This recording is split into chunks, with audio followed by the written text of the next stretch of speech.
Teriakan suamiku menggema, menghina ketidakberdayaku. Dia ingin menendangku demi wanita lain. Tanpa air mata, aku hanya mengangguk lalu membuat satu catatan kecil. Keesokan paginya, saat dia merasa menang, si pengkhianat itu hancur lebur tanpa sisa di tanganku.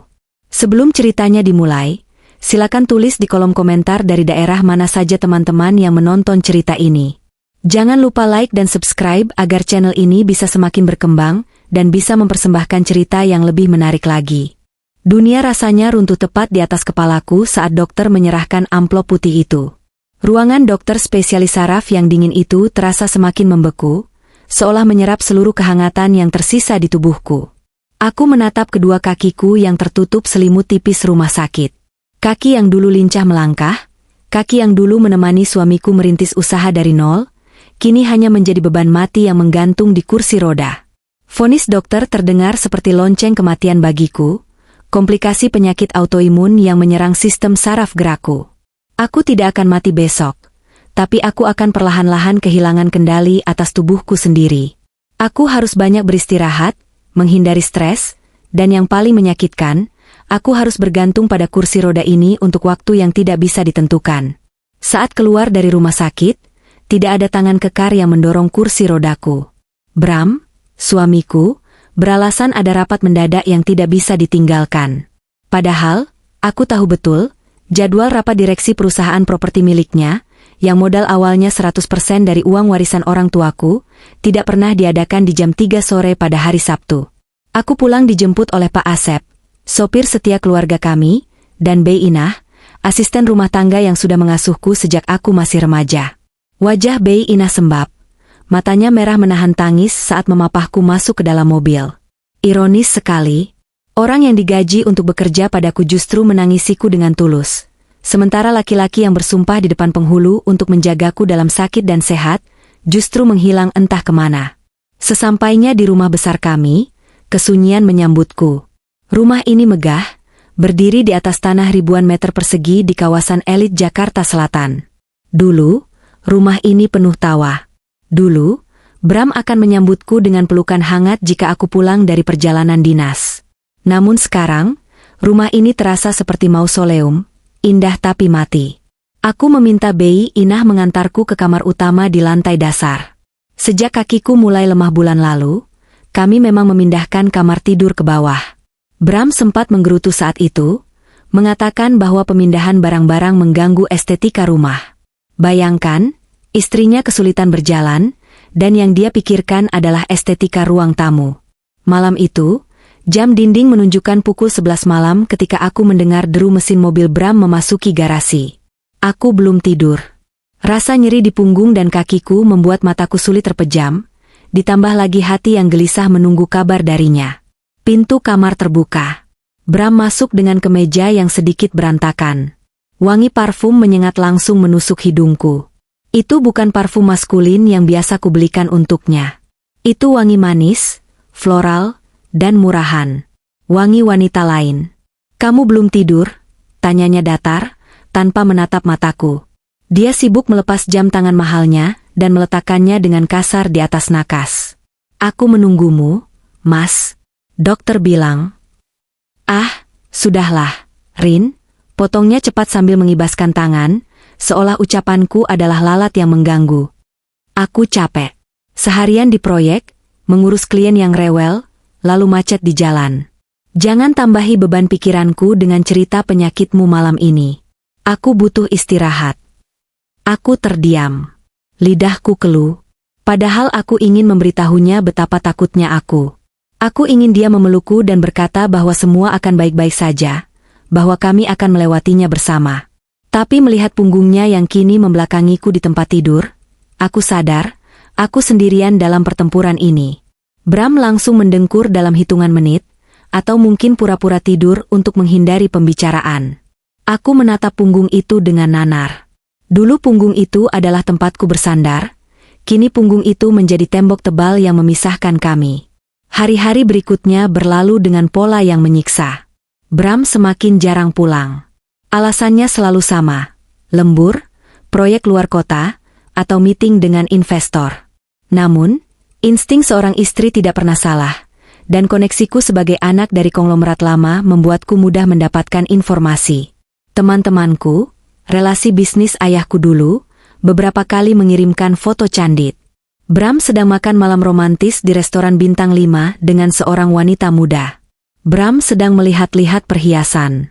Wanita itu cantik, muda, dan terlihat sangat sehat. Segala hal yang tidak lagi kumiliki saat ini. Namanya Siska, seorang model semi-profesional yang entah bagaimana bisa menjerat suamiku. Sementara Bram sibuk dengan asmara terlarangnya, aku bergulat dengan rasa sakit dan pengobatan. Biaya obat-obatanku tidak murah. Terapi fisik, suntikan vitamin khusus, dan kunjungan dokter spesialis memakan biaya puluhan juta setiap minggunya. Keuangan rumah tangga memang dipegang oleh Bram. Dulu, aku menyerahkan pengelolaan keuangan operasional padanya agar dia merasa memiliki wibawa sebagai kepala keluarga, meskipun sumber dananya tetap dari dividen perusahaan warisan ayahku yang mengalir ke rekening bersama. Suatu pagi di meja makan, ketegangan itu akhirnya pecah. Bram sedang sarapan roti bakar sambil mengecek ponselnya, sesekali tersenyum sendiri, senyum yang langsung hilang begitu melihatku didorong Bei Inah menuju meja makan. "Mas, tagihan rumah sakit bulan ini belum dibayar. Pihak administrasi meneleponku kemarin," ujarku pelan sambil berusaha menyendok bubur. Tanganku sedikit gemetar, efek samping obat. Bram membanting rotinya ke piring. Bunyi denting piring keramik beradu dengan garpu membuatku terlonjak. "Astaga, Sarinah. Uang lagi, uang lagi. Kamu tahu tidak, bisnis properti sedang lesu? Penjualan apartemen sedang turun," bentaknya. Matanya melotot tajam ke arahku. "Tapi mas, itu untuk obatku. Dokter bilang aku tidak boleh putus obat. Kalau tidak..." "Obat, obat, obat. Kamu ini isinya cuma menghabiskan uang." Bram berdiri, menunjuk wajahku dengan jari telunjuknya. "Kamu pikir aku ini mesin pencetak uang? Biaya hidup kita sudah tinggi, ditambah penyakitmu yang tidak jelas kapan sembuhnya ini. Kamu itu beban, tahu tidak? Hanya menyusahkan." Hatiku mencelos. Rasanya lebih sakit daripada saat dokter memvonis kelumpuhanku. "Mas, bukankah uang di rekening itu?" Aku ingin mengingatkannya bahwa itu uangku, uang dari warisan orang tuaku yang kupurakan sebagai uang kita, demi egonya. Tapi aku menahan diri. Aku ingin melihat sejauh mana dia akan bertindak. "Apa? Uang apa?" tantangnya. "Uang hasil kerjaku keras membanting tulang? Dengar ya, Rin. Mulai sekarang kurangi jatah terapimu. Minum obat yang generik saja. Jangan manja. Banyak orang sakit di luar sana yang tidak seberuntung kamu." Setelah memuntahkan kata-kata racun itu, Bram menyambar kunci mobilnya dan pergi begitu saja. Dia meninggalkanku yang mematung di kursi roda dengan air mata yang mulai menetes satu persatu ke dalam mangkuk bubur. Bei Inah datang tergesa-gesa dari dapur, memelukku erat. "Ibu sabar ya, Bu. Ibu orang baik, pasti Gusti Allah kasih jalan," bisik Bei Inah sambil mengelus punggungku. Aku menangis terseduh-seduh di pelukan pembantuku, sementara suamiku pergi untuk memanjakan wanita lain dengan uang yang seharusnya menjadi hakku. Saat itu, rasa sedihku perlahan mulai bercampur dengan sesuatu yang lain. Sesuatu yang dingin dan keras. Rasa sadar bahwa cinta yang kuagung-agungkan selama 10 tahun pernikahan ini ternyata palsu. Bram bukan mencintaiku. Dia mencintai fasilitas yang kuberikan. Dan sekarang, ketika fasilitas itu rusak dalam bentuk tubuhku yang sakit, dia merasa berhak membuangnya. Namun, Bram lupa satu hal. Sarinah yang sakit ini adalah putri tunggal dari Haris Wijaya, pengusaha yang dikenal sebagai hiu di dunia bisnis pada zamannya. Darah pebisnis yang dingin dan penuh perhitungan mengalir di tubuhku, meski kini tubuh itu sedang lemah. Aku menghapus air mataku kasar. Aku tidak akan membiarkan dia menginjak-injakku lebih lama lagi. Tapi aku masih butuh bukti. Aku butuh melihat wajah aslinya yang paling buruk sebelum aku menjatuhkan palu hakim. 2 minggu berlalu sejak pertengkaran di meja makan itu. Suasana rumah semakin mencekam. Bram semakin jarang bicara padaku. Jika kami berpapasan, dia akan memalingkan wajah seolah melihat tumpukan sampah yang menjijikkan. Dia bahkan mulai tidur di kamar tamu di lantai atas dengan alasan tidak tahan bau obat di kamar kami.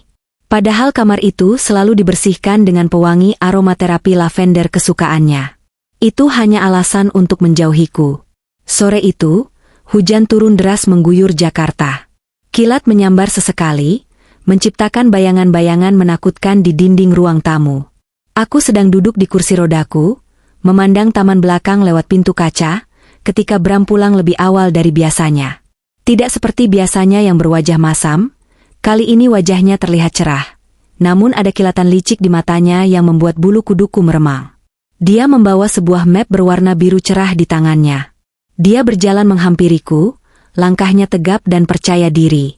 Dia menarik kursi makan dan duduk tepat di hadapanku. Dia tersenyum, tapi senyum itu tidak mencapai matanya. Senyum itu adalah senyum seorang sales yang sedang berusaha menipu klien bodoh. "Rin, aku punya kabar baik untukmu," ucapnya dengan nada yang dibuat-buat selembut mungkin. Aku menatapnya datar. "Kabar baik apa, Mas? Kamu sudah melunasi tagihan rumah sakit?" Wajahnya berkedut sedikit karena kesal, tapi dia cepat-cepat menutupinya lagi dengan senyum palsu itu. "Lebih baik dari itu. Ini soal kenyamananmu. Lihat ini." Dia menyodorkan map biru itu ke pangkuanku. Dengan tangan yang sedikit kaku, aku membuka map itu. Di halaman pertama, terpampang foto sebuah bangunan besar dengan taman yang luas.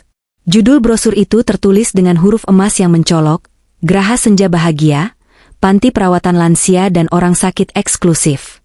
Jantungku berhenti berdetak sesaat. Darahku mendidih. Dia ingin membuangku ke panti jompo? Di usiaku yang baru menginjak 40 tahun? "Mas, apa maksudnya ini?" tanyaku, suaraku bergetar menahan amarah. "Dengar dulu penjelasanku, Rin," potongnya cepat, mencondongkan tubuhnya ke depan seolah sedang membujuk anak kecil. "Tempat ini bagus sekali. Fasilitasnya lengkap.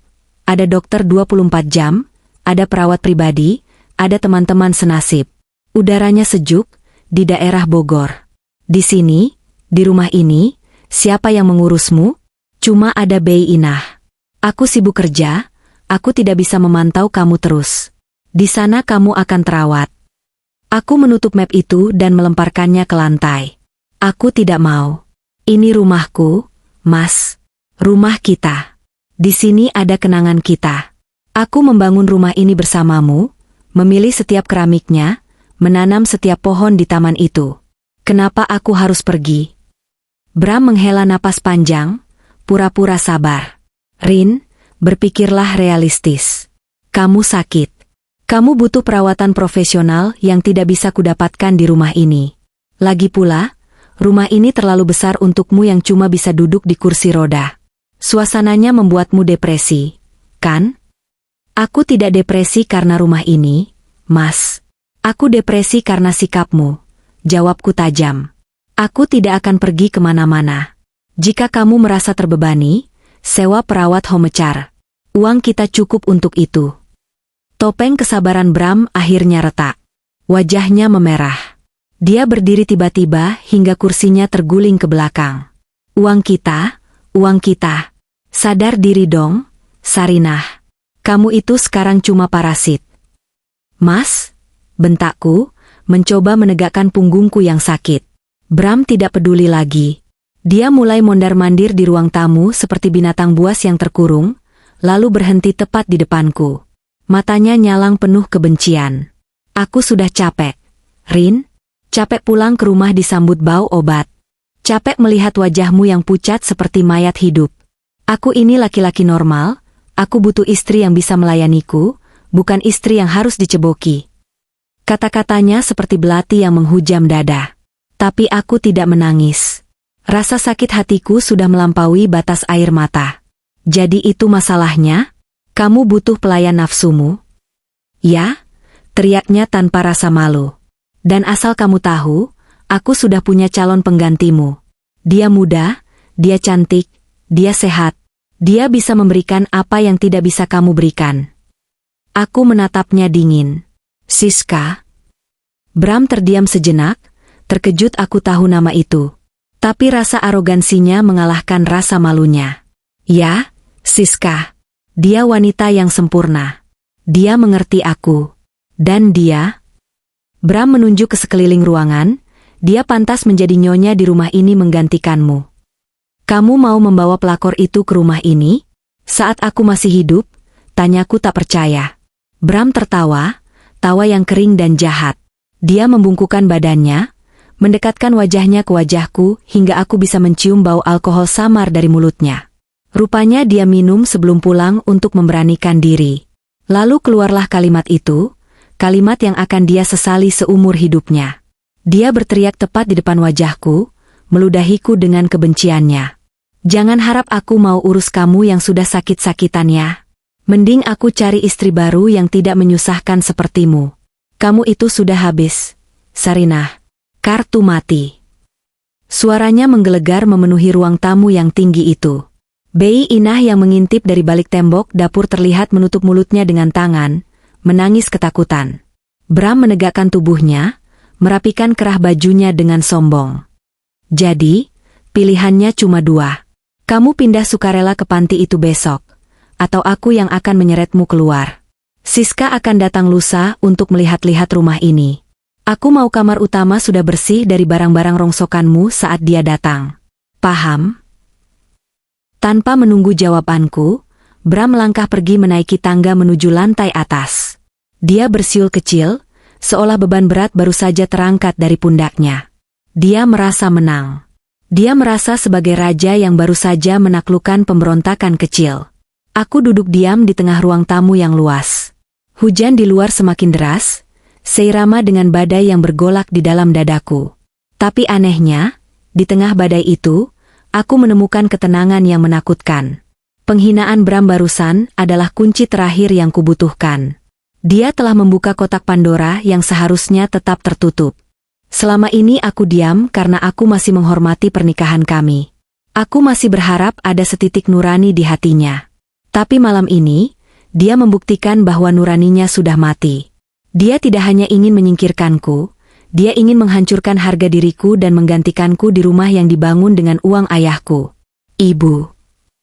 Bei Inah berlari kecil menghampiriku, berlutut di samping kursi rodaku.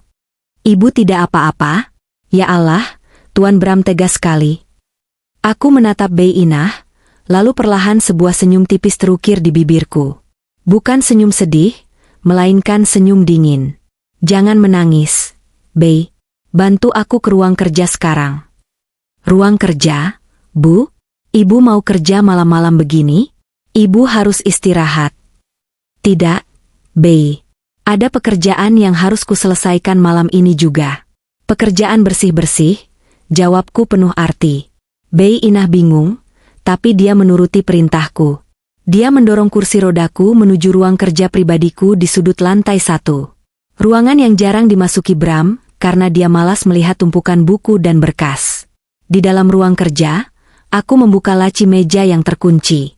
Di sana, tersimpan sebuah buku agenda kecil berwarna hitam dan sebuah ponsel khusus yang tidak pernah diketahui Bram. Bram pikir dia yang berkuasa karena dia yang memegang kartu kredit dan tanda tangan di cek perusahaan. Dia lupa bahwa di atas langit masih ada langit. Dan di dalam struktur perusahaan keluarga Wijaya, Bram hanyalah direktur boneka yang kuangkat. Pemilik saham pengendali, pemegang hak veto, dan pemilik aset yang sah secara hukum, adalah aku. Sarinah Wijaya. Aku tidak menangis lagi. Air mataku sudah kering digantikan oleh tekad baja. Malam ini, si wanita sakit ini akan memberikan pelajaran yang tidak akan pernah dilupakan oleh suaminya. Pelajaran tentang siapa sebenarnya pemilik tahta di kerajaan ini. Suara langkah kaki Bram yang menaiki tangga dengan hentakan keras perlahan menghilang, menyisakan keheningan yang memekakan telinga di ruang tamu. Gema teriakannya, mending aku cari istri baru yang tidak menyusahkan sepertimu. Masih terngiang, memantul di dinding-dinding tinggi rumah mewah ini, seolah menjadi hantu yang akan terus menghantuiku malam ini. Bei Inah masih berlutut di samping kursi rodaku, bahunya berguncang menahan isak tangis. Dia, orang luar, justru merasakan sakit hatiku lebih dalam daripada suamiku sendiri. Aku mengulurkan tangan kananku yang gemetar, bukan karena takut, melainkan karena kelemahan saraf yang kuderita, untuk menyentuh bahu Bei Inah. Sentuhan itu ringan, tapi cukup untuk membuat wanita parubaya itu menengadah. Wajahnya basah oleh air mata. Sudah, Bei. Jangan menangis. Air matamu terlalu berharga untuk ditumpahkan demi laki-laki seperti itu, ucapku pelan. Suaraku terdengar asing di telingaku sendiri. Datar, kosong, tanpa emosi. Seolah-olah bagian diriku yang bisa merasakan sakit hati sudah mati bersamaan dengan teriakan Bram tadi. Tapi, Bu, Tuan Bram keterlaluan. Bagaimana bisa dia bicara seperti itu pada ibu yang sudah berkorban segalanya? Ibu yang kasih modal, ibu yang kasih koneksi.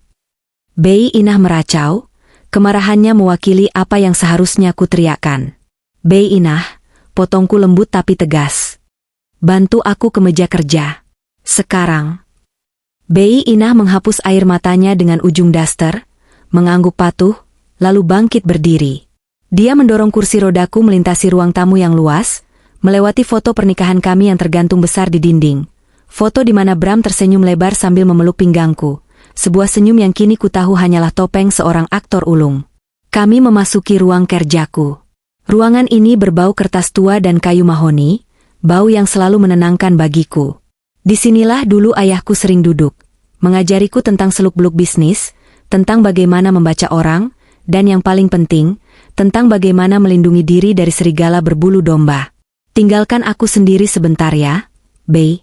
Tolong buatkan teh hangat, tapi jangan dibawa ke sini dulu sebelum aku panggil. Pintaku. Bei Inah mengangguk dan menutup pintu perlahan. Begitu pintu tertutup, aku memutar roda kursiku mendekati meja kerja besar peninggalan ayah. Meja ini kokoh, terbuat dari kayu jati tua yang takkan lapuk dimakan rayap, tidak seperti pernikahanku. Tanganku meraba bagian bawah laci tengah, mencari sebuah tombol kecil yang tersembunyi. Klik. Laci rahasia terbuka. Di dalamnya, tidak ada perhiasan berlian atau tumpukan uang tunai. Hanya ada sebuah buku agenda kecil bersampul kulit hitam, dan sebuah ponsel jadul yang baterainya selalu kujaga tetap penuh. Buku agenda ini adalah warisan terakhir ayah sebelum beliau meninggal 5 tahun lalu. Ayah pernah berpesan, Sarinah, cinta bisa membuatmu buta. Tapi kontrak hukum akan membuatmu tetap melihat. Ayah tidak melarangmu menikah dengan Bram, tapi ayah akan memastikan jika suatu hari dia berkhianat, dia tidak akan membawa 1 sen pun uang keluarga Wijaya. Dulu, aku menganggap ayah terlalu paranoid. Aku bahkan sempat marah karena ayah memaksaku membuat perjanjian pranikah yang sangat ketat dan struktur kepemilikan aset yang rumit di mana Bram hanya berstatus sebagai pengelola dengan hak veto mutlak di tanganku. Sekarang, aku bersyukur pada Tuhan karena memiliki ayah secerdas beliau. Aku mengambil pena tinta emas kesayanganku. Tanganku masih sedikit kaku. Membuat tulisan tanganku tidak seindah dulu, tapi tekadku membuat setiap goresan tinta itu terasa tajam. Aku membuka halaman baru di agenda itu. Halamannya masih putih bersih, kontras dengan hatiku yang hitam legam karena kecewa. Aku tidak menulis curahan hati. Aku tidak menulis puisi sedih. Aku juga tidak menulis surat wasiat panjang lebar yang mendayu-dayu. Aku hanya menulis 1 instruksi. 1 kalimat pendek yang akan mengubah nasib Bram selamanya. Aktifkan protokol pembekuan aset. Tarik semua fasilitas atas nama Bramantio. Sekarang. Hanya itu. Namun, bobot dari kalimat itu setara dengan hancurnya sebuah kerajaan bisnis yang selama ini Bram banggakan sebagai miliknya. Setelah menulis, aku mengambil ponsel jadul dari laci. Ponsel ini hanya menyimpan 1 nomor. Pak Edward, pengacara senior kepercayaan ayah yang kini mengabdi padaku. Pak Edward adalah tipe pengacara yang ditakuti lawan. Anjing penjaga, keluarga Wijaya yang selama ini kuberi instruksi untuk tidur, dan membiarkan Bram bermain-main sebagai direktur utama. Aku menekan tombol panggil. Dering telepon terdengar 3 kali sebelum diangkat. Selamat malam, Bu Sarinah. Ada keadaan darurat? Suara bariton Pak Edward terdengar tenang di seberang sana, seolah dia sudah menunggu panggilan ini selama bertahun-tahun. Malam, Pak Edward. Maaf mengganggu istirahat Bapak. Jawabku. Tidak masalah, Bu. Untuk Ibu, saya selalu siaga. Apa yang bisa saya bantu? Aku menarik napas panjang, mengisi paru-paruku dengan keberanian terakhir. Pak, Bapak ingat dokumen, protokol merah, yang kita tanda tangani 3 tahun lalu? Yang mengatur soal pengambil alihan kekuasaan jika direktur utama dianggap tidak kompeten atau melanggar etika berat. Hening sejenak di seberang sana. Aku bisa mendengar suara kertas di balik. Saya ingat betul, Bu. Dokumen itu memberikan ibu kuasa penuh untuk mencabut semua akses keuangan, membekukan rekening perusahaan yang terhubung ke kartu pribadi, dan memecat direksi tanpa pesangon jika terbukti ada pelanggaran moral. Apakah waktunya sudah tiba? Ya, Pak. Waktunya sudah tiba, jawabku dingin. Bram baru saja menyatakan secara lisan bahwa dia akan menikah lagi dan menelantarkanku. Dia juga berencana mengusirku ke panti jompo. Bajingan, umpat Pak Edward spontan, melupakan sopan santun profesionalnya sejenak. Maaf, Bu. Saya emosi. Baik, saya mengerti. Sesuai instruksi Ibu di surat kuasa yang saya pegang, saya akan menghubungi pihak bank malam ini juga. Kebetulan kepala cabang bank prioritas keluarga Ibu adalah teman golf saya. Kami akan memproses pembekuan aset malam ini, sehingga efektif besok pagi saat sistem perbankan online. Semua kartu kredit, kartu debit, akses rekening perusahaan, dan akses ke aset properti atas nama perusahaan akan kami blokir. Pastikan juga mobil-mobil ditarik akses kepemilikannya, Pak. Dan rumah ini, pastikan sertifikatnya aman di brankas Bapak. Tambahku. Rumah itu atas nama ibu pribadi, hibah dari almarhum Pak Haris. Bram tidak punya hak 1 sentimeter pun di sana. Ibu tenang saja. Besok pagi, dia akan bangun sebagai gelandangan yang menumpang di rumah orang kaya. Oh ya, Bu, saya juga akan menyiapkan tim keamanan swasta. Jika besok dia mengamuk, dan dia pasti akan mengamuk, tim keamanan akan siap di depan gerbang rumah Ibu dalam waktu 15 menit setelah Ibu memberi kode. Terima kasih, Pak Edward. Lakukan semuanya. Buat dia tidak bisa membeli sebutir permen pun besok pagi. Siap laksanakan, Bu Sarinah. Jaga kesehatan Ibu. Biar kami yang membereskan sampah ini. Sambungan telepon terputus. Aku meletakkan ponsel itu kembali ke dalam laci. Perasaan lega yang aneh menjalar di dadaku. Rasanya seperti baru saja membuang tumor ganas yang menggerogoti tubuhku. Aku menatap tulisan di buku agendaku sekali lagi. Tinta hitam itu berkilau di bawah lampu meja, tampak seperti vonis hakim. Bram berpikir aku hanyalah istri sakit-sakitan yang bisa dia buang sesuka hati. Dia lupa bahwa di balik tubuh yang lemah ini, ada otak yang dididik oleh salah satu konglomerat terhebat di negeri ini. Dia pikir uang yang dia hamburkan untuk selingkuhannya adalah uang hasil keringatnya. Dia salah besar. Itu adalah uangku. Dan keran air itu baru saja kumatikan. Bei Inah mengetuk pintu pelan lalu masuk membawa nampan berisi teh hangat. Dia melihatku duduk tegak di kursi roda. Wajahku tidak lagi menyedihkan seperti tadi. Ada sorot mata tajam yang sudah lama hilang kini kembali menyala. Ini tehnya, Bu, kata Bei Inah ragu-ragu. Ibu baik-baik saja? Kok Ibu tersenyum? Aku mengambil cangkir teh itu, menyesap kehangatannya. Aku sangat baik, Bei. Sangat baik. Besok akan ada pertunjukan sirkus di rumah ini, Bei. Pastikan kamu masak sarapan yang enak untukku, karena aku butuh tenaga untuk menontonnya. Bei Inah menatapku bingung, tapi dia tidak bertanya lagi. Dia tahu, Sarinah yang lemah lembut sudah pergi tidur. Yang ada di hadapannya sekarang adalah Sarinah Wijaya, putri Sang Hiu, yang siap memakan mangsanya. Di lantai atas, aku mendengar suara Bram tertawa keras. Mungkin sedang menelepon Siska, merayakan rencana busuk mereka. Tertawalah, Bram. Tertawalah sepuasmu malam ini.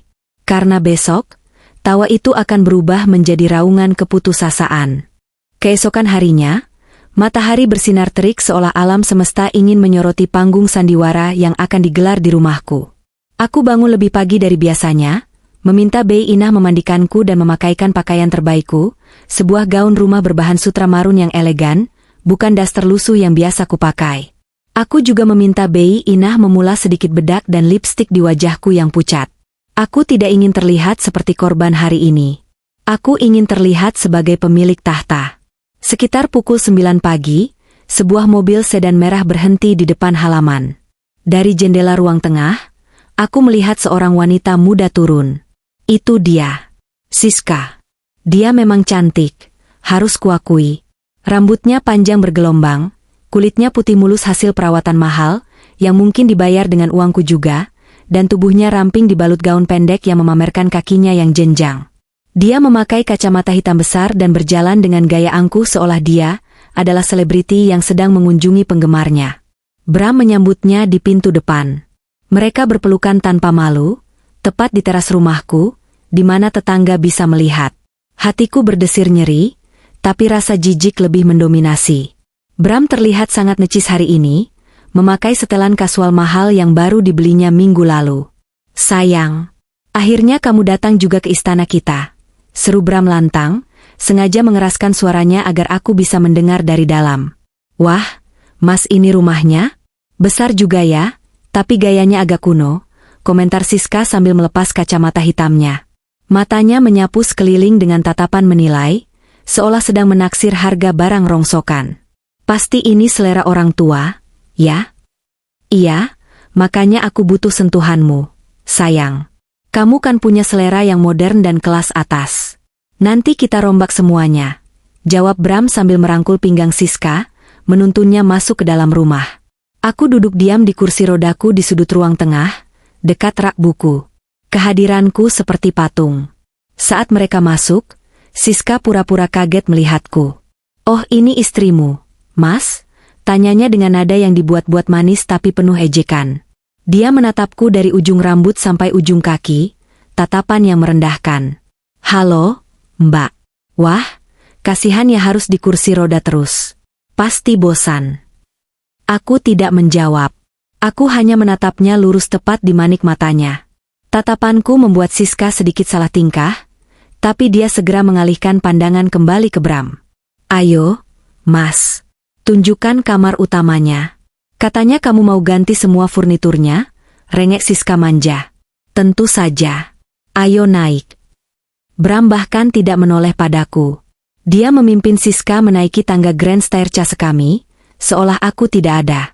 Seolah aku hanyalah perabot rumah tangga yang sudah rusak dan menunggu diangkut tukang loak. Aku mendengar langkah kaki mereka di lantai atas. Suara tawa Siska yang melengking terdengar menyakitkan. Mereka masuk ke kamar utama, kamarku. Aku bisa membayangkan mereka menyentuh barang-barang pribadiku. Mas.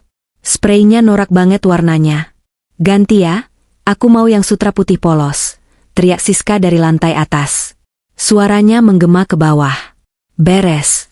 Nanti sore kita panggil desainer interior. Kamu buang saja semua baju-baju tua di lemari itu, sayang. Kita isi dengan baju-baju baru buat kamu, sahut Bram. Tanganku mencengkeram pegangan kursi roda, hingga kuku-kukuku memutih. Mereka merencanakan renovasi di atas penderitaanku. Mereka membicarakan masa depan di rumah yang sertifikatnya tersimpan rapi di brankas pengacaraku. Sungguh sebuah ironi yang menggelikan. Aku membiarkan mereka menikmati mimpi siang bolong ini sedikit lebih lama.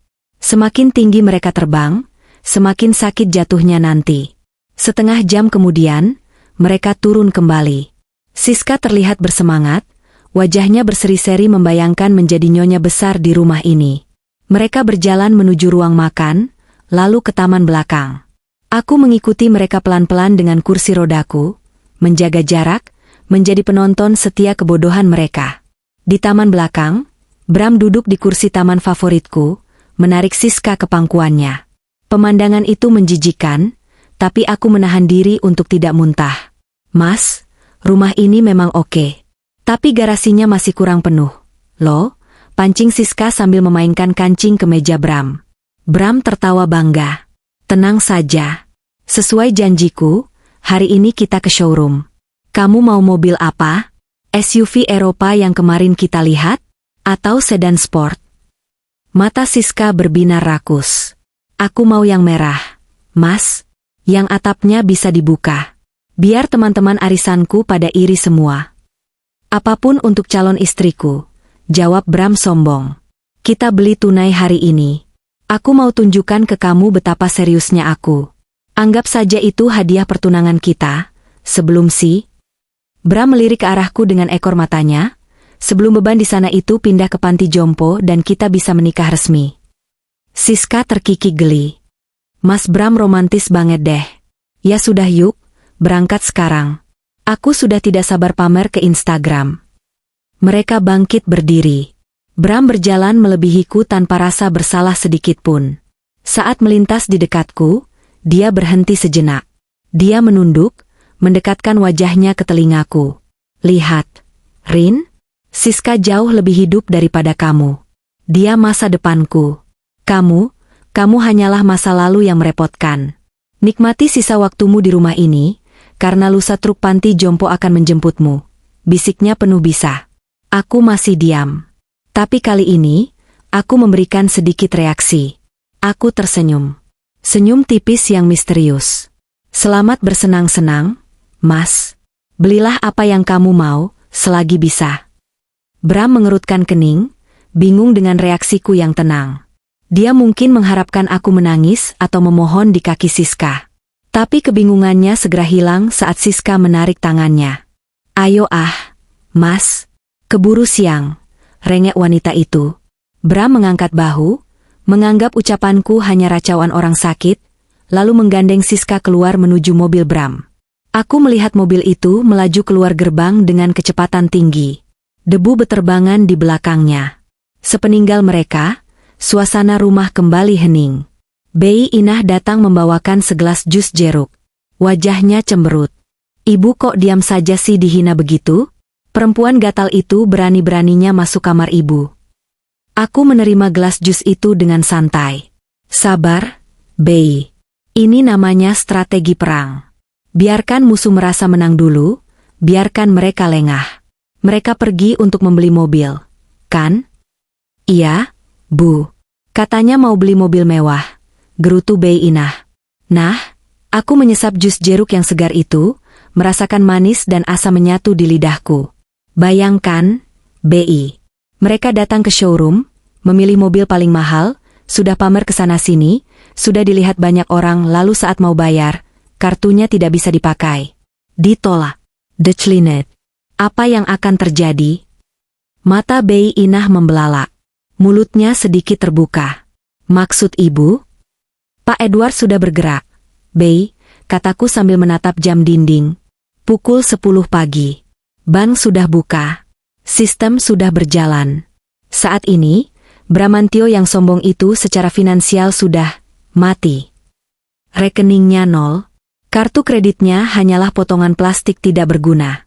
Dia tidak punya uang sepeser pun selain recehan di dompetnya. Bei Inah perlahan tersenyum. Senyum yang semakin lebar hingga berubah menjadi tawa kecil. Ya ampun, Bu. Jadi ibu ngerjain Tuan Bram? Bukan ngerjain, Bei. Aku hanya mengambil kembali apa yang jadi hakku. Sekarang, siapkan popcorn atau camilan, Bei. Karena sebentar lagi, si pungguk yang merindukan bulan itu akan pulang dengan wajah merah padam karena malu. Dan saat dia pulang nanti, pintu gerbang itu akan tertutup rapat untuknya. Aku memutar kursi rodaku menghadap ke pintu utama. Menunggu. Menunggu momen kehancuran seorang pengkhianat yang merasa dirinya raja, padahal hanyalah seorang penumpang di kerajaanku. Pesta yang sesungguhnya baru akan dimulai saat dia menyadari bahwa kartu, saktinya sudah menjadi kartu mati. Waktu terasa berjalan sangat lambat pagi ini. Jam dinding antik di ruang tengah berdetak dengan irama yang menenangkan, kontras sekali dengan detak jantungku yang justru berpacu karena antisipasi. Aku duduk di dekat jendela besar yang menghadap ke taman samping, ditemani secangkir teh herbal yang asapnya mengepul tipis. Di pangkuanku, ponsel pintarku tergeletak dengan layar menghadap ke atas. Aku tidak sedang menunggu pesan cinta, melainkan menunggu notifikasi dari sistem keamanan perbankan yang terhubung langsung ke akun utamaku, akun induk yang selama ini memberi makan ego suamiku. Bei Inah sedang menyapu lantai di dekatku, tapi matanya terus melirik arahku dengan cemas bercampur penasaran. Dia tahu hari ini adalah hari penghakiman, tapi dia mungkin belum bisa membayangkan seberapa brutal eksekusi yang akan terjadi tanpa setetes darah pun tertumpah. Bu, kira-kira mereka sudah sampai di showroom belum ya? Tanya Bei Inah pelan, memecah keheningan. Aku melirik jam tangan. Pukul 10:15. Seharusnya sudah, Bei. Showroom mobil impor langganan Bram ada di daerah Pluit. Kalau jalanan lancar, mereka pasti sudah di sana, sedang duduk di sofa kulit yang empuk, minum kopi espresso gratis, dan menunjuk-nunjuk mobil mana yang paling berkilau. Aku bisa membayangkannya dengan sangat jelas. Bram pasti berjalan masuk dengan dada membusung, menggandeng Siska yang memakai kacamata hitam di dalam ruangan. Para sales marketing akan berebut menyambut mereka, karena Bram dikenal sebagai klien yang royal, atau lebih tepatnya, bodoh dalam menghamburkan uang. Mereka akan menawarkan model terbaru. Siska akan merengek manja, meminta test drive. Bram akan tertawa lebar, merasa menjadi raja dunia, merasa bahwa dia memiliki segalanya. Tiba-tiba, ponsel di pangkuanku bergetar. Layarnya menyala. Ting! Sebuah notifikasi muncul dari aplikasi perbankan prioritas. Alert, transaksi kartu kredit Platinum 5678 Declinet. Merchant, Euro Auto Gallery. Nominal, 50 juta rupiah, booking fee. Sudut bibirku terangkat. Sudah dimulai, Bei, gumamku. Apanya yang dimulai, Bu? Bei Inah berhenti menyapu, mendekat padaku. Kartu pertama sudah digesek. Dan ditolak, jawabku tenang. Aku bisa membayangkan kepanikan kecil di wajah Bram. Dia pasti berpikir itu hanya kesalahan mesin EDC. Dia akan tersenyum canggung pada kasir, lalu mengeluarkan kartu kedua. Kartu Black Card yang sangat dia banggakan. Kartu yang sering dia pamerkan di depan teman-temannya saat membayar tagihan makan malam jutaan rupiah. Ting! Notifikasi kedua masuk, kurang dari 1 menit kemudian. Alert, transaksi kartu kredit Infinite, 9988 Declinet. Merchant, Euro Auto Gallery. Status, blocked by error. Kartu kedua, mati, hitungku pelan. Di showroom sana, keringat dingin pasti mulai menetes di pelipis Bram. Kasir mungkin akan menatapnya dengan pandangan sopan namun curiga.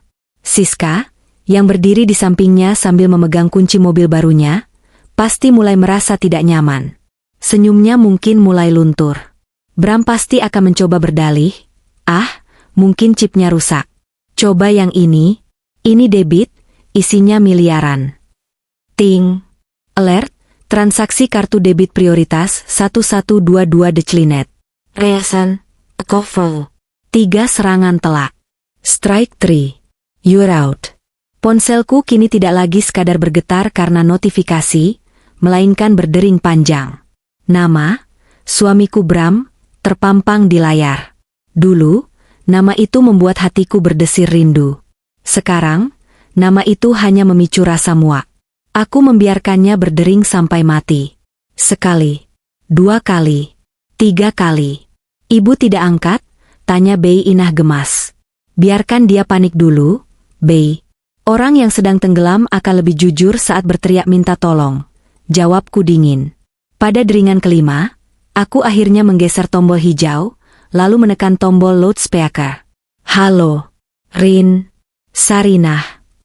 Teriakan Bram langsung meledak memenuhi ruang tengah. Suaranya terdengar panik, napasnya memburu, dan di latar belakang aku bisa mendengar suara bising suasana showroom serta suara Siska yang sedang bertanya dengan nada tinggi, Mas, kok lama banget sih? Malu tahu dilihatin orang. Ada apa, Mas? Kenapa berteriak-teriak? Aku sedang istirahat, jawabku dengan nada datar, pura-pura tidak tahu apa-apa. Jangan pura-pura bodoh kamu. Kenapa semua kartuku tidak bisa dipakai? Aku mau bayar DP mobil, tapi semua ditolak. Katanya rekening dibekukan. Kamu apakan rekeningku? Hah? Bentaknya kasar.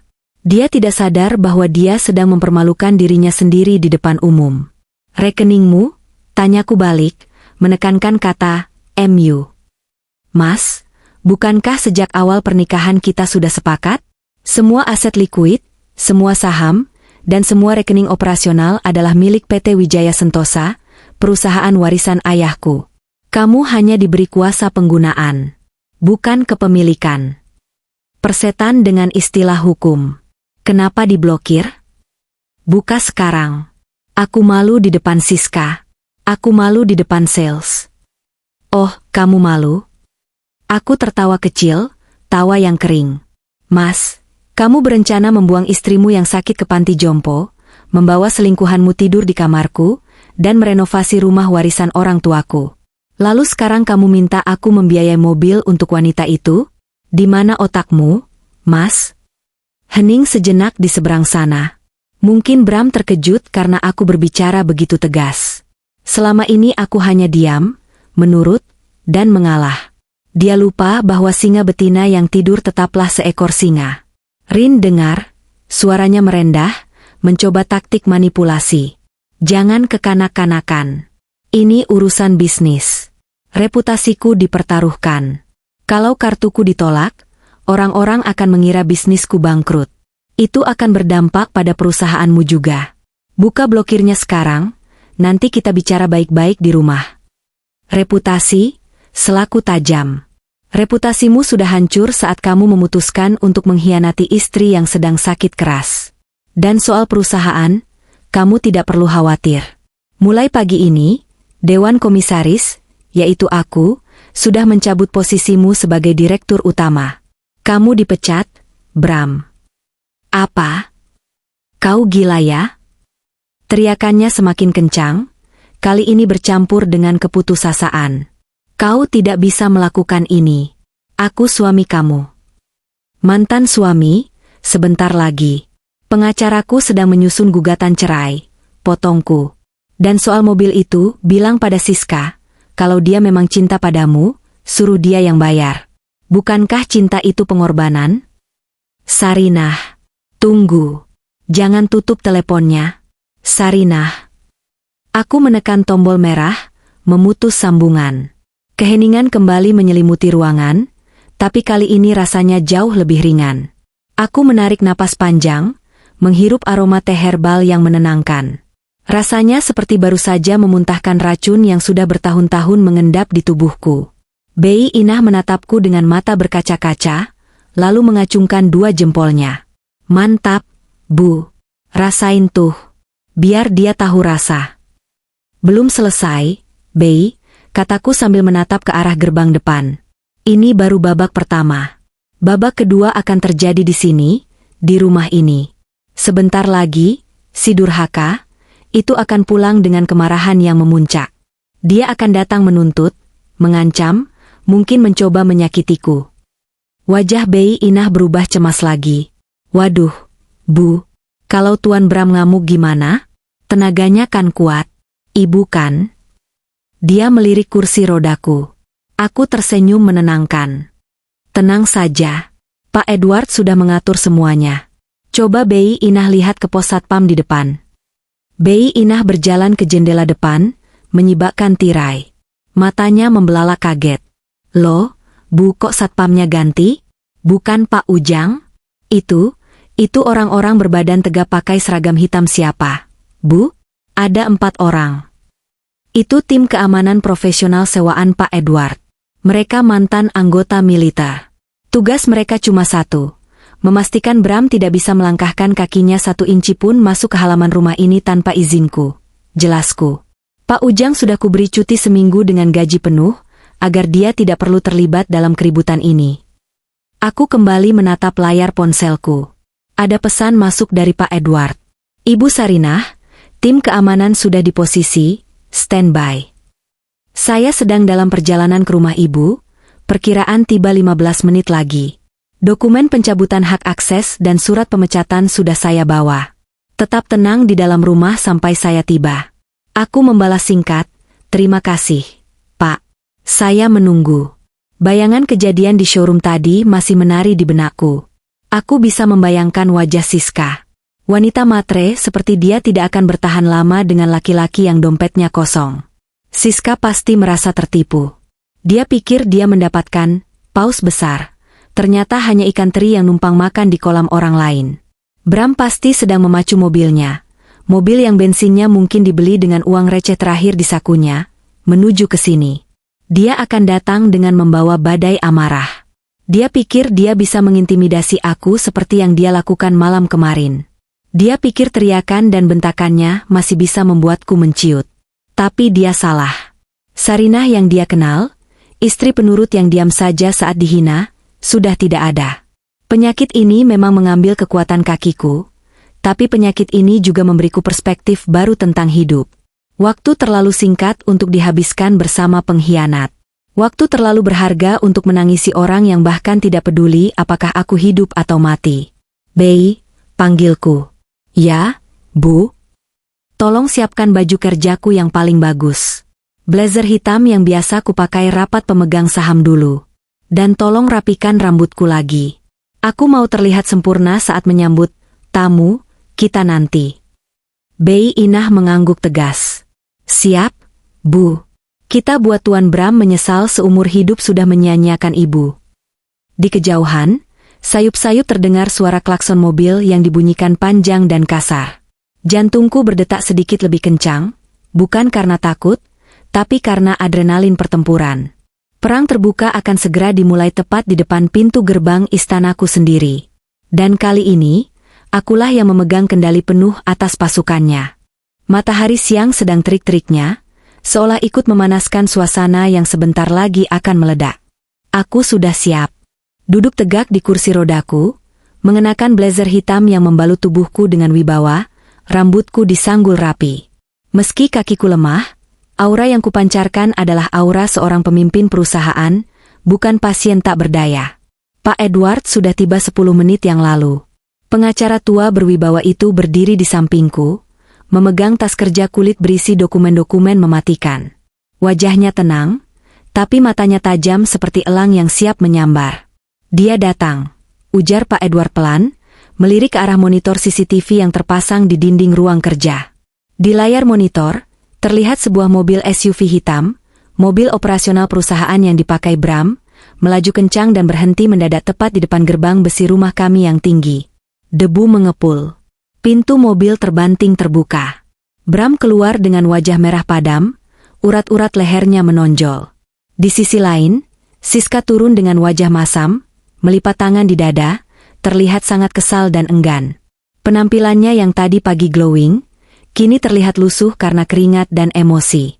Bram berjalan cepat menuju gerbang kecil, mencoba membukanya. Terkunci. Dia mengguncang pagar besi itu dengan kasar. Buka.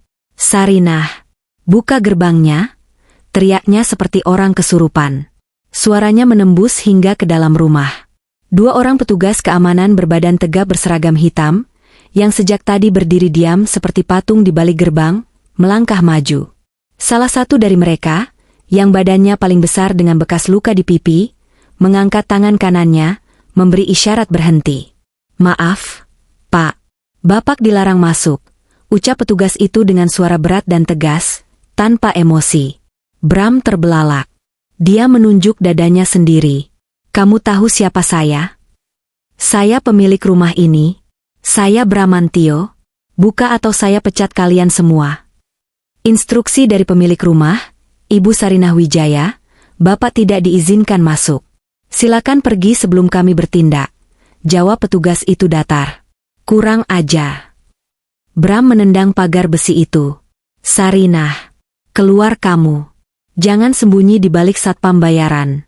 Kita selesaikan ini sekarang. Para tetangga mulai keluar dari rumah mereka. Ibu-ibu yang sedang menyiram tanaman, asisten rumah tangga tetangga yang sedang mengobrol, semuanya menoleh.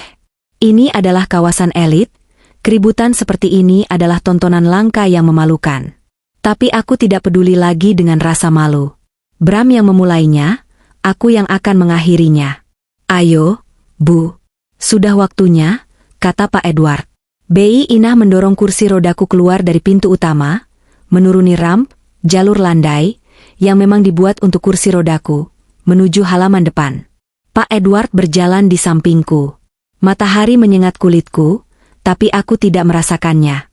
Fokusku hanya satu, sosok laki-laki di balik gerbang itu. Melihatku keluar, Bram semakin beringas. Nah, keluar juga kamu. Heh, wanita cacat. Apa-apaan ini? Kenapa kuncinya diganti? Kenapa kartuku diblokir? Kamu mau main-main sama aku? Aku mengisyaratkan Bei Inah untuk berhenti sekitar 5 meter dari gerbang. Cukup dekat untuk bicara, cukup jauh untuk aman dari ludahnya. Aku menatapnya dengan tatapan dingin yang menusuk. Aku tidak sedang bermain-main, Bram. Justru permainanmu yang sudah selesai. Jawabku tenang. Suaraku tidak berteriak, tapi penuh penekanan. Jangan sok bijak kamu.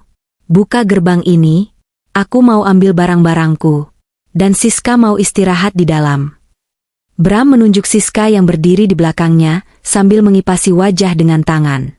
Siska menatapku sinis. Iya nih, Mbak. Panas tahu. Masa tamu disuruh berdiri di luar?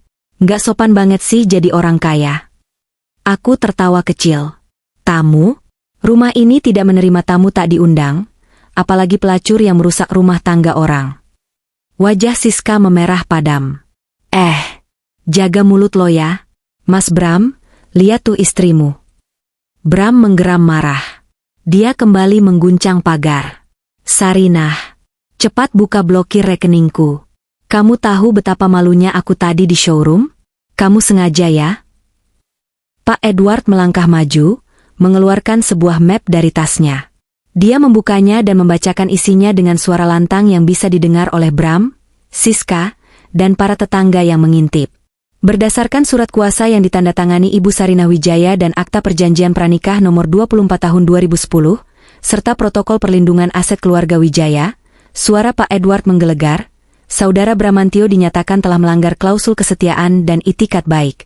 Dengan ini, segala akses saudara terhadap fasilitas perusahaan, termasuk rekening bank, kartu kredit, kendaraan operasional, dan akses properti, dicabut secara permanen. Bram ternganga. Wajahnya pucat seketika. Apa maksudnya? Itu harta Gonogini. Aku punya hak. Anda salah, potong Pak Edward cepat. Harta Gonogini hanya berlaku untuk harta yang didapat bersama selama pernikahan. Masalahnya, Saudara Bramantio, Anda tidak pernah menghasilkan apa-apa. Gaji Anda sebagai direktur utama tercatat selalu habis untuk gaya hidup pribadi Anda. Semua aset properti dan modal usaha berasal dari warisan orang tua Ibu Sarinah yang terlindungi hukum sebagai harta bawaan. Anda tidak memiliki 1% pun saham di perusahaan. Anda 0. Kosong. Bram mundur selangkah, seolah baru saja ditampar hantu. Kakinya goyah. Dia menoleh ke arahku, tatapannya berubah dari marah menjadi panik. Rin, ini bohong kan? Kamu nggak mungkin tega begini sama aku. Aku suamimu, Rin. Aku yang nemenin kamu selama ini. Menemaniku? Aku menatapnya jijik.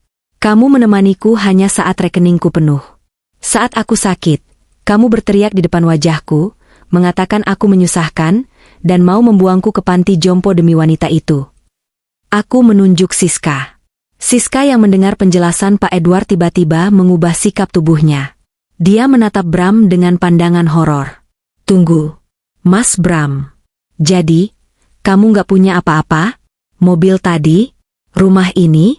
Semuanya punya istri kamu? Bram tergagap. Sayang, bukan begitu, ini cuma masalah teknis hukum. Nanti aku urus, aku sewa pengacara. Pengacara pakai uang siapa? Sela Pak Edward tajam. Rekening pribadi Anda juga sudah kami bekukan karena terindikasi adanya penggelapan dana perusahaan untuk keperluan pribadi.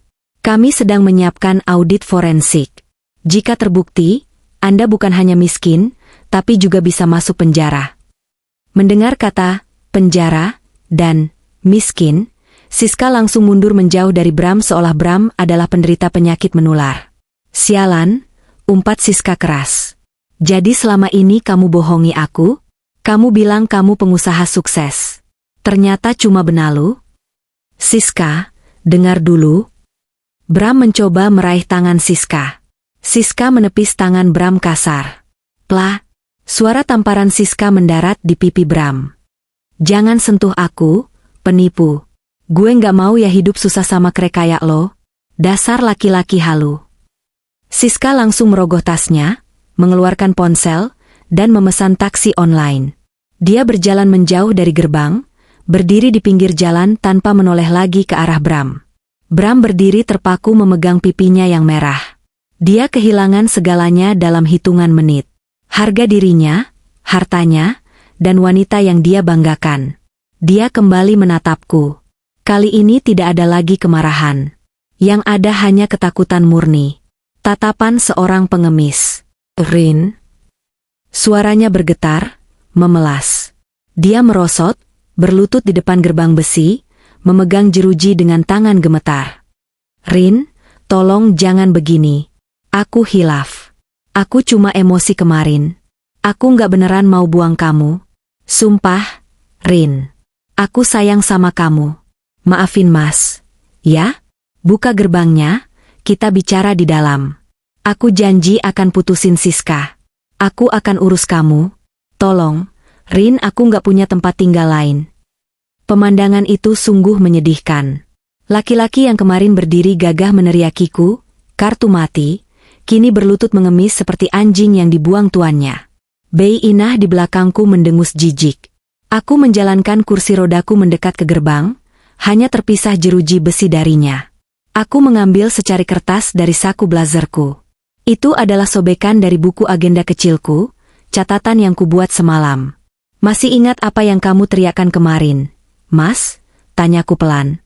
Mending aku cari istri baru yang tidak menyusahkan sepertimu. Bram menggeleng-gelengkan kepala sambil menangis. Enggak, Rin. Itu aku cuma emosi. Maafin aku. Dan kamu bilang aku ini, kartu mati. Lanjutku. Aku menyodorkan kertas itu lewat celah pagar. Bacalah. Ini catatan kecil yang kubuat setelah kamu menghinaku. Ini adalah akhir dari kemurahan hatiku. Bram mengambil kertas itu dengan tangan gemetar.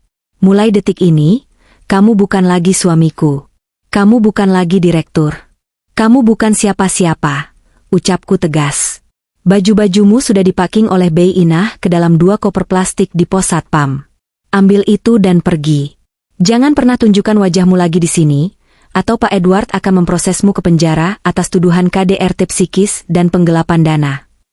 Rin, jangan tega, Rin. Aku mau tidur di mana? Aku nggak punya uang.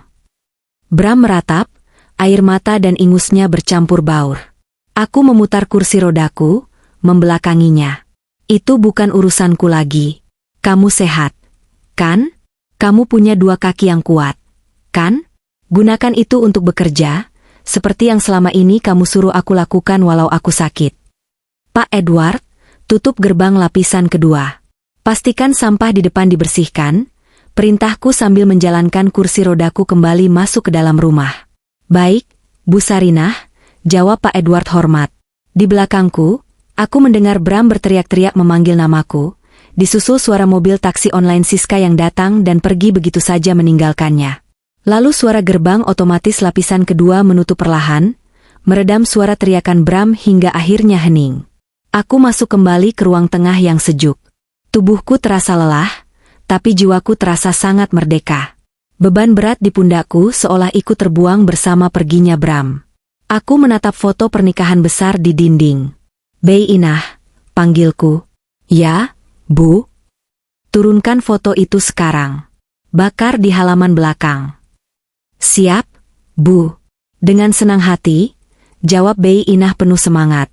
Hari ini, aku kehilangan seorang suami, tapi aku mendapatkan kembali hidupku, harga diriku, dan masa depanku. Dan ternyata, rasanya jauh lebih indah dari yang kubayangkan. Suara gerbang otomatis lapis kedua yang menutup perlahan menciptakan dentuman halus namun tegas, seolah menjadi tanda titik di akhir sebuah kalimat panjang yang melelahkan. Aku masih duduk diam di ruang tengah, menatap layar monitor CCTV yang terhubung ke tablet di pangkuanku. Di layar itu, aku melihat pemandangan yang menyedihkan sekaligus memuaskan. Bram, laki-laki yang selama 10 tahun ini tidur di sampingku, kini berdiri di trotoar luar pagar seperti orang asing yang tersesat. Di samping kakinya tergeletak 2 koper plastik besar berisi pakaian-pakaiannya. Hanya pakaian, tanpa jam tangan mewah, tanpa gadget mahal, dan tanpa kunci mobil. Tim keamanan Pak Edward bekerja dengan sangat efisien. Mereka benar-benar melucuti segala kemewahan yang bukan haknya sebelum melemparkan barang-barangnya keluar. Bram terlihat bingung. Dia menoleh ke kanan dan ke kiri, mungkin berharap Siska akan berbalik arah dan menjemputnya. Tapi jalanan sepi. Taksi online yang membawa wanita itu sudah lama hilang di tikungan. Langit yang sejak pagi cerah mulai mendung kembali, awan kelabu menggantung rendah, seolah alam semesta pun sedang bersiap memandikan sampah yang baru saja kubuang. Bu, diminum dulu obatnya. Jangan sampai telat, suara Bei Inah membuyarkan lamunanku. Dia datang membawa nampan berisi obat siang dan segelas air hangat. Wajahnya terlihat jauh lebih cerah daripada hari-hari sebelumnya, seakan beban berat di rumah ini ikut terangkat bersama perginya Bram. Aku menerima obat itu, menelannya satu persatu. "Bei, apa dia masih berteriak di depan?" tanyaku sambil meletakkan gelas.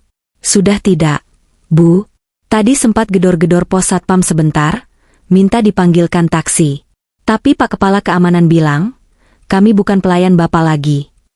Terus dia duduk lemas di pinggir selokan. "Kasihan sih, Bu, tapi kalau ingat kelakuannya sama Ibu, rasanya Bei Inah malah pengen siram air comberan," celoteh Bei Inah dengan jujur. Aku tersenyum tipis. "Jangan, Bei. Kita tidak perlu mengotori tangan kita. Biarkan hidup yang memberinya pelajaran." Aku kembali menatap layar tablet. Bram tampak mengeluarkan ponselnya. Ponsel lamanya yang layarnya sudah retak. Satu-satunya benda elektronik yang kuizinkan dia bawa karena itu dibeli dengan uang pribadinya sebelum menikah. Dia tampak menelepon seseorang dengan panik. Aku bisa menebak siapa yang dia hubungi. Teman-teman golfnya?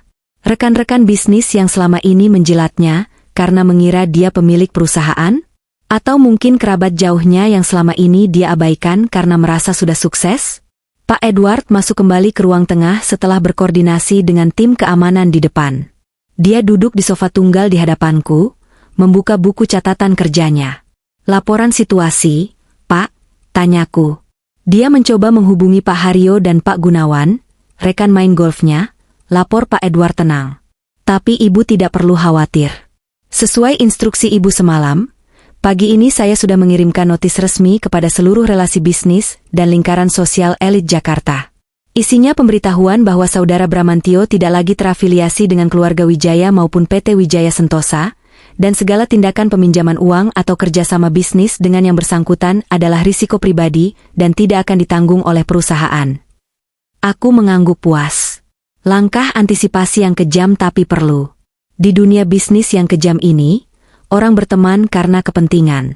Begitu mereka tahu Bram hanyalah cangkang kosong tanpa isi, tanpa dukungan dana dariku, mereka akan membuangnya lebih cepat daripada aku membuang sampah dapur. Bagus. Jadi, tidak ada yang akan menolongnya. Pak Haryo langsung memblokir nomornya begitu tahu rekening Bramantio dibekukan. Pak Gunawan bahkan menelepon saya barusan, meminta maaf dan bersumpah setia pada Ibu Sarinah. Jawab Pak Edward sambil tersenyum sinis. "Dunia ini memang panggung sandiwara, Bu." Di layar CCTV, aku melihat Bram membanting ponsel retaknya ke tanah. Dia menjambak rambutnya sendiri, frustrasi.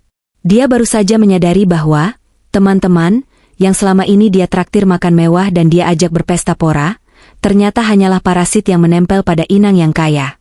Sekarang inangnya sudah sadar, dan parasit itu mencari inang lain. Bram sendirian. Benar-benar sendirian. Sore harinya, hujan turun deras. Aku meminta Bei Inah membuka tirai jendela besar di ruang tamu agar aku bisa melihat hujan. Dulu, aku benci hujan karena membuat nyeri sendi kumat. Tapi hari ini, hujan terasa seperti pembersih. Aku melihat ke arah gerbang lagi. Sosok Bram sudah tidak ada. Koper-koper plastiknya juga sudah hilang. Mungkin dia akhirnya menyerah dan menyeret barang-barangnya mencari tempat berteduh, entah di halte bus atau di emperan toko. "Bei," panggilku. "Ya, Bu." Sekarang saatnya bersih-bersih rumah. Aku tidak mau ada satupun jejak Bram yang tertinggal di sini, perintahku. Masuk ke kamar tamu yang dia pakai tidur belakangan ini. Ambil semua sprei, bantal, selimut, gorden semuanya. Bakar atau buang ke tempat pembuangan sampah. Jangan disumbangkan, aku tidak mau orang lain terkena sial karena memakai bekas pengkhianat. "Siap, Bu." "Kalau foto-foto di album bagaimana?" "Kumpulkan semuanya. Nanti malam kita buat api unggun kecil di halaman belakang." "Aku ingin melihat kenangan palsu itu menjadi abu," jawabku dingin. Malam itu, di bawah rintik hujan yang mulai reda, aku menyaksikan Bei Inah dan Pak Ujang, yang sudah kembali bertugas shift malam, membakar tumpukan barang di dalam tong besi di halaman belakang. Api menjilat-jilat rakus, melahap foto pernikahan kami, kemeja-kemeja yang tertinggal, dan sisa-sisa aroma Bram. Aku duduk di kursi roda di teras belakang, merasakan hawa hangat api menerpa wajahku. Rasanya aneh. Seharusnya aku sedih. 10 tahun bukan waktu yang singkat. Ada masa-masa di mana kami tertawa, ada masa-masa di mana aku benar-benar percaya bahwa dia mencintaiku.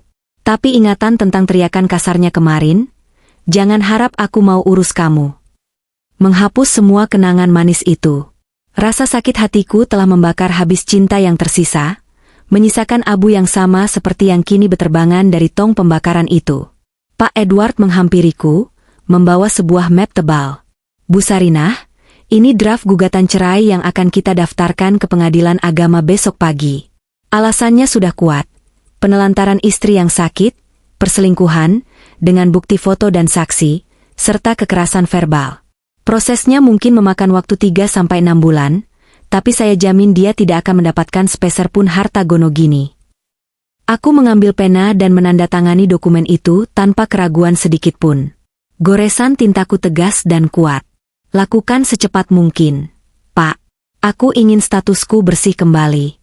Aku ingin nama Wijaya kembali berdiri sendiri, tanpa embel-embel namanya. Satu hal lagi, Bu, tambah Pak Edward dengan wajah serius. Tim audit forensik menemukan adanya aliran dana mencurigakan dari rekening perusahaan ke rekening pribadi atas nama Siska selama 6 bulan terakhir. Jumlahnya lumayan besar, sekitar 2 miliar rupiah, disamarkan sebagai biaya marketing. Darahku mendidih mendengar angka itu. 2 miliar. Uang itu bisa membangun sekolah, bisa membiayai pengobatan ratusan orang miskin, tapi dia menghamburkannya untuk wanita yang meninggalkannya begitu dia jatuh miskin. Laporkan ke polisi, Pak, perintahku tajam. Atas tuduhan penggelapan jabatan. Biar dia merasakan dinginnya lantai penjara setelah merasakan dinginnya jalanan. Aku ingin dia hancur sehancur-hancurnya. Bukan karena dendam, tapi karena keadilan harus ditegakkan. Baik, Bu. Saya akan proses laporannya besok bersamaan dengan gugatan cerai. Malam itu, untuk pertama kalinya dalam berbulan-bulan, aku tidur nyenyak. Tidak ada dengkuran Bram yang mengganggu, tidak ada perasaan was-was apakah dia akan pulang atau tidak ada rasa takut akan dibentak atau dihina. Kamarku sunyi, wangi, dan damai. Aku memeluk gulingku, menyadari bahwa meskipun tubuhku sakit, jiwaku kini sedang dalam proses penyembuhan yang pesat. Bram pikir dia yang menopangku, padahal dialah beban terberat yang selama ini menghambat kesembuhanku. Dan sekarang, beban itu sudah hilang. 1 bulan kemudian. Pagi ini udara Jakarta terasa sangat segar. Aku sedang berada di taman belakang rumahku yang kini sudah berubah wajah. Tanaman-tanaman tua yang dulu disukai Bram sudah kubongkar, diganti dengan hamparan bunga-bunga berwarna cerah, matahari, anggrek, dan lavender. Ada kolam ikan koi baru dengan gemericik air yang menenangkan. Aku duduk di tepi kolam, memberi makan ikan-ikan yang berebut makanan dengan lincah. Yang berbeda bukan hanya tamanku, tapi juga diriku. Aku tidak lagi duduk seharian di kursi roda. Di sampingku, bersandar sepasang tongkat penyangga, truth chest, modern berbahan karbon ringan. Berkat terapi intensif yang kujalani setiap hari, tanpa gangguan stres dari suami toksik, kemajuan kesehatanku melesat luar biasa. Dokter bilang, sebagian besar keparahan penyakitku kemarin dipicu oleh stres kronis dan depresi tertekan. Begitu sumber stresnya, baca, Bram, hilang, sistem imun tubuhku mulai bekerja normal kembali. Aku memang belum bisa berlari maraton, tapi aku sudah bisa berjalan mengelilingi rumah dengan tongkat, bahkan mulai belajar menaiki tangga perlahan. Wajahku sudah tidak pucat lagi. Pipiku mulai merona merah alami. Berat badanku naik ke angka ideal. Aku merasa cantik kembali, merasa hidup kembali. Selamat pagi, Ibu Direktur, sapa Pak Edward yang muncul dari pintu belakang. Dia selalu datang tepat waktu untuk memberikan laporan mingguan perusahaan. Aku tertawa kecil. Pagi, Pak Edward. Jangan panggil direktur di rumah. Panggil Sarinah saja. Wah, Ibu kelihatan segar sekali hari ini. Tongkatnya baru lagi, goda Pak Edward sambil duduk di kursi taman. Iya, Pak. Hadiah untuk diri sendiri karena berhasil jalan 500 meter kemarin tanpa berhenti. Jawabku bangga. Bagaimana kabar kantor? Tim manajemen baru bekerja dengan baik. Sangat baik, Bu. Sejak kita membersihkan, antek-antek, Bram yang tidak kompeten dan menggantinya dengan profesional, Profit perusahaan naik 20% bulan ini. Ternyata selama ini banyak kebocoran anggaran yang dilakukan rezim lama. Aku mengangguk puas. Perusahaan warisan ayah akhirnya kembali ke jalur yang benar. Syukurlah. Oh ya, bagaimana perkembangan kasus itu? Pak Edward mengubah posisi duduknya. Wajahnya menjadi sedikit serius tapi ada kilatan geli di matanya. Nah, ini bagian menariknya, Bu. Kemarin, HRD kantor pusat melapor ke saya. Ada kejadian lucu. Lucu? Maksud Bapak? Pak Edward mengeluarkan selembar kertas dari tasnya. Itu adalah fotokopi CV, curi-culung vitae, yang terlihat agak lusuh. Aku melihat foto yang tertempel di sana. Foto Bram, tapi foto lama saat dia masih terlihat gagah. Bram melamar kerja ke perusahaan kita? Tanyaku tak percaya. Ke PT Wijaya Sentosa? Dia sudah gila atau sudah putus urat malunya? Dua-duanya mungkin, Bu, kekeh Pak Edward. Dia melamar menggunakan nama lengkapnya, tapi di bagian pengalaman kerja, dia menulis, mantan CEO perusahaan properti terkemuka. Dia datang langsung ke resepsionis, pakai kemeja yang sudah agak kusam, celana bahan yang kepanjangan, dan sepatu yang solnya sudah mau lepas. Dia memaksa ingin bertemu dengan ibu, tapi dihadang security. Aku mencoba membayangkan pemandangan itu. Bram, si mantan bos besar yang arogan, kini mengemis pekerjaan di perusahaan yang dulu dia anggap remeh. Terus, apa yang terjadi? Tanyaku penasaran. Manajer HRD kita, Pak Rahmat, yang dulu sering dimaki-maki Bram, keluar menemuinya. Pak Rahmat dengan sopan tapi tegas mengatakan, "Maaf Pak, kualifikasi Bapak tidak sesuai dengan standar integritas perusahaan kami. Kami tidak menerima karyawan yang memiliki catatan hukum penggelapan dana." Lalu security menyeretnya keluar karena dia mulai histeris. Aku menggeleng-gelengkan kepala. Sungguh menyedihkan. Di mana dia tinggal sekarang? Pak, Bapak tahu? Laporan intelijen saya mengatakan dia tinggal di sebuah kamar kos petak sempit di daerah pinggiran, dekat bantaran kali. Dia kerja serabutan, kadang jadi calo tiket, kadang bantu-bantu di bengkel. Siska? Oh, wanita itu sudah dapat mangsa baru, om-om pemilik toko emas, dan sudah melupakan Bram sepenuhnya. Bram benar-benar hancur. Bu, proses hukum penggelapan dananya juga terus berjalan. Mungkin bulan depan dia sudah pindah, kos, ke Rutan Salemba. Mendengar itu, aku tidak merasa kasihan, tapi juga tidak merasa senang berlebihan. Rasanya hambar. Seperti mendengar kabar tentang orang asing yang mengalami kecelakaan akibat kelalaiannya sendiri. Bram menuai apa yang dia tabur. Hukum karma bekerja dengan presisi yang mengerikan. Sudahlah, Pak. Biarkan dia dengan nasibnya. Yang penting dia tidak mengganggu hidupku lagi, ujarku sambil menaburkan sisa pelet ikan ke kolam. Tentu, Bu. Oh ya, ini ada undangan. Pak Edward menyodorkan sebuah amplop elegan berwarna krem. Undangan charity gala dinner minggu depan. Ibu diminta menjadi pembicara utama tentang bangkit dari keterpurukan. Banyak rekan bisnis yang ingin bertemu, The Iron Lady, Sarinah Wijaya yang baru. Aku mengambil undangan itu. Dulu, Bram selalu melarangku datang ke acara seperti ini dengan alasan, malu punya istri sakit. Sekarang, aku justru diundang karena kekuatanku. Aku akan datang, Pak. Siapkan gaun terbaikku, jawabku mantap. Sore itu, setelah Pak Edward pulang, aku tetap duduk di taman sampai matahari terbenam. Langit berwarna jingga keemasan, memantul indah di permukaan kolam koi. Angin sore membelai wajahku lembut. Aku merenung tentang perjalanan hidupku beberapa bulan terakhir.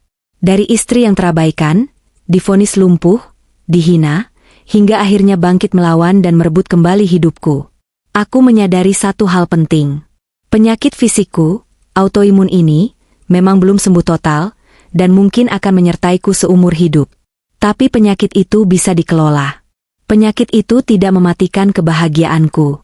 Justru, penyakit terbesarku selama ini adalah suamiku sendiri. Bram adalah kanker yang menggerogoti harga diri, kekayaan, dan kebahagiaanku secara perlahan. Dia lebih berbahaya daripada virus atau bakteri apapun. Dan sekarang, setelah tumor itu diangkat, Aku merasa lebih sehat daripada 10 tahun terakhir. Aku meraih tongkat penyanggaku, bertumpu kuat pada kedua tanganku, dan perlahan bangkit berdiri. Kakiku masih sedikit goyah, tapi aku berdiri tegak. Aku berdiri di atas kakiku sendiri, di atas tanahku sendiri, dengan kepala tengadah menatap langit. Terima kasih, Tuhan, bisikku pada angin. Terima kasih telah membukakan mataku sebelum semuanya terlambat. Aku melangkah masuk ke dalam rumah. Rumah yang kini hangat, penuh cahaya, dan yang paling penting, penuh dengan kedamaian. Tidak ada lagi teriakan. Tidak ada lagi pengkhianatan.